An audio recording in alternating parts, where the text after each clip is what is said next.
كانوا قليلا من الليل ما يهجعون وبالأسحار هم يستغفرون۔ بسم اللہ الرحمن الرحیم۔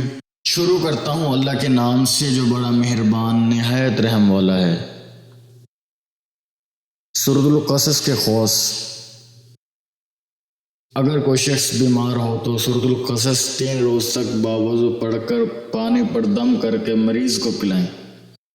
اللہ تعالیٰ کی رحمت سے مریض صحت یاب ہوگا۔ غائب کی واپسی کے لیے، اگر کوئی شخص غائب ہو گیا ہو اور اس کا پتہ نہ چلتا ہو تو سورۃ القصص کو باوضو 27 مرتبہ پڑھیں۔ انشاءاللہ تعالیٰ غائب شخص بہت بخیر و سلامتی گھر لوٹ آئے گا۔ بیماری سے شفا۔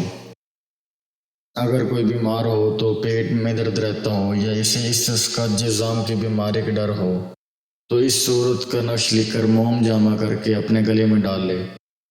انشاءاللہ صحت ہوگی اور ایسی کوئی بیماری ان پر حملہ نہ کرے گی۔ اس طرح کی مزید اسلامک ویڈیو کو دیکھنے کے لیے آپ ہمارے چینل اسلامک 2 انفو کو سبسکرائب کریں تاکہ آپ کے پاس ہمارے نئے آنے والے ویڈیوز کا نوٹیفیکیشن بر وقت ملتا رہے۔ اللہ تعالیٰ آپ کو اپنے حفظ و امان میں رکھے، آمین۔